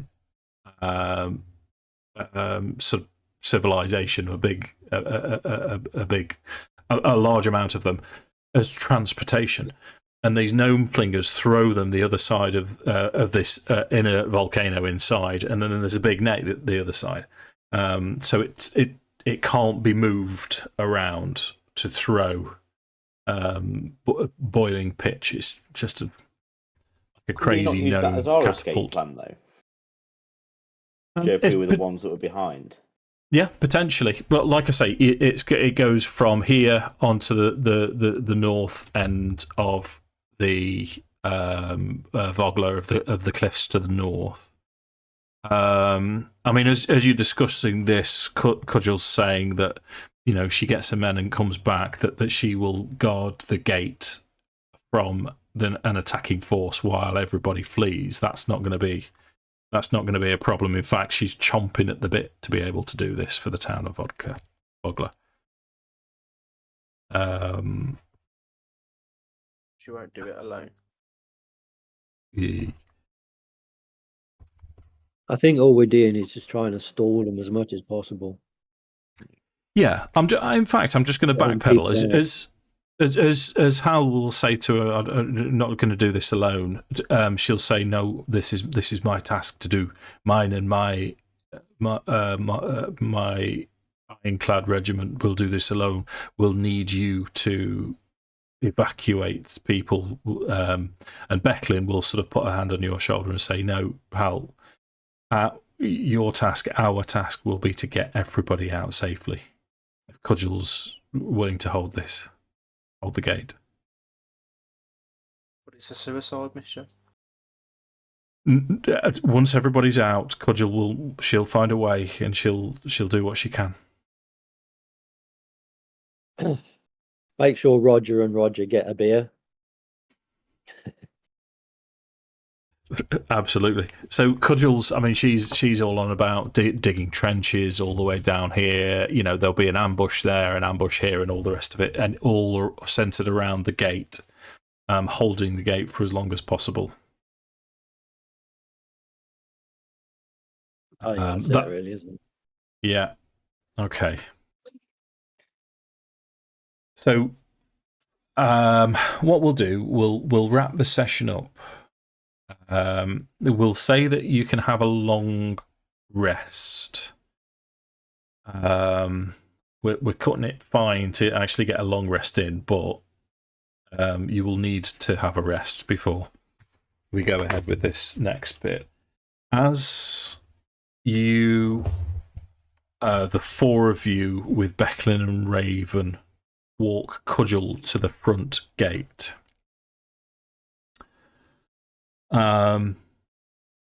There is one of the Vogler regulars on the gate, and as the gate opens, as they open the gate, they'll come and tell you that there's a mounted soldier approaching from the north. So just outside the gate, there's a human figure on a war horse. This human figure has black and red scale armor that you've already seen from this force to the northwest. She holds out a rolled parchment and calls out clearly, "Who among you speaks for this village?" Me.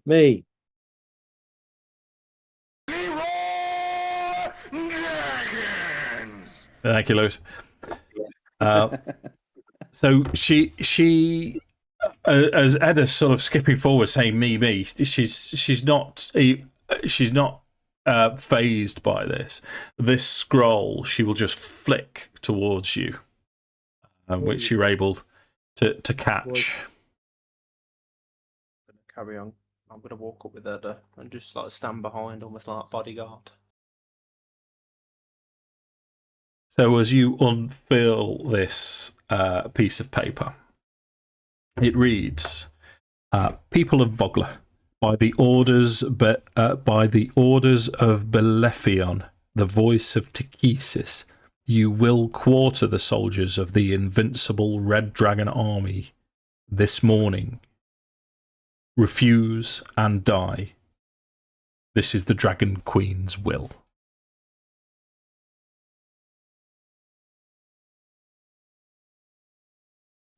You will what? Quarter? Quarter.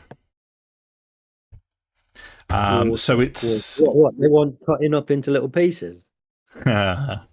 So from the letter, it's quite obvious that this is a demand that the village will be occupied by this force this morning and right now.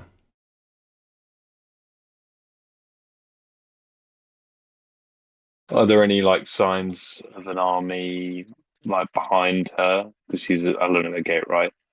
She's just there by herself at the minute, but she's sort of sat imperiously.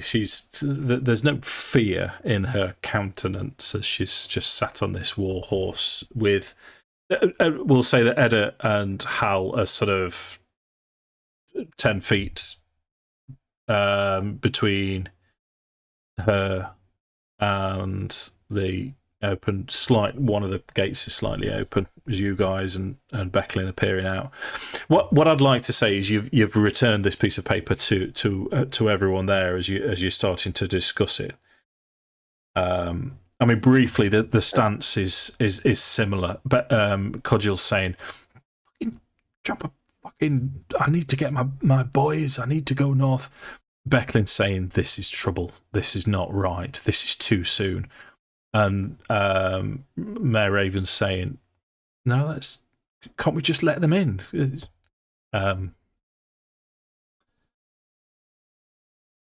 Yeah. There's no way that you can ever trust their word. Even if we let them in, the chances are that they'd just massacre everybody anyway. We need to get everybody out. Sadly, we need to torch the place so they can't use it. This, as you mentioned this, and Vogler's, Mayor Vogler's, she's no, Mayor Raven, she said, no, don't do that. No, you can't. This is generations have lived here. Just if they're going to have it, they're going to. If they have to occupy it and we have to flee, then that's one thing. But please don't burn our. We're having a discussion about this. Look, so what is that woman still there? Yeah, she's not within. You're sort of withdrawn, so she can't hear you. But she's just sort of sat. I would like to just step out and kind of not get too close, but almost like approach her and ask. I'll be like, "And you are?" I am an emissary of the Dragon Queen's army. She's got a very imperious tone. Just an emissary? That's all you need to know. Well, don't tell you much, do they? No. You're just a messenger. Nobody cares about you. She could. You'll be out and gone after this. I think. Hal's gonna. I think I might know someone. Oh, sorry, go on. We'll carry on. I was gonna say back to her. Well, I think I might know someone who has a use for that horse of yours. Isn't that right, Hal? And then I'm pulling my whip out as I say that. Okay. We need to stop her sending the message back. With you sort of making an aggressive act, you can see this sort of helmet. It shows her mouth, and she sort of smiles ruefully. And then on the cliff, just to the north, sort of spread out from the tree line, 4 other Dragon Army soldiers, as you now recognise them to be, step from the tree line. And they each have sort of like a small barrel with these javelins in. And they all place them down and draw them ready to throw. And this woman will say to you, nobody is to leave. Our forces will arrive within the next few hours. You will surrender the village to us. How far off are the guys with the javelins? The cliff itself it's elevated and it's looking down on your position. You're kind of out in the open, either in front or behind of the gate. If they're throwing these projectiles down at you, it's sort of like maybe 15 feet to get up this sort of quite sheer cliff next to you, and they're sort of spread out around here. How did we miss them? They've just stepped out of the tree line. Yeah, I know. I'm just wondering aloud, how did we miss them when we went on our excursion? So Cudgels will sort of say, oh no, Becklin will say, well, just back away for now. Let's reason this through. Let's try and figure out how we need to get round. We need to get Cudgel's boys into town, which means we need to remove this obstacle. We need to stop her sending word, which means we need to kill her. Agreed. I mean, the mayor now, Mayor Raven's like, oh, you're starting a war. What are you doing? What are you doing? But Becklin now is like, this is happening. We need to do this now. Started. Yeah. We need to put her down. Is there any way we can all hit her at the same time?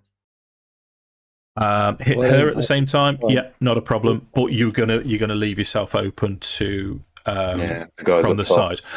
What I'm going to suggest to you, gentlemen, is because we're 20-11. Why don't we leave it there for you to have an idea of how you want to go about this next time? Does that sound? I know I'd love to be able to carry on for another 2 hours, gentlemen, but unfortunately, I'm too old, and my children would literally tear me apart tomorrow. But, yes, Dave. But I believe we're on for next Saturday, 24th. Yeah. I think that's what I'll do next Saturday. Oh, you can't? No. Okay.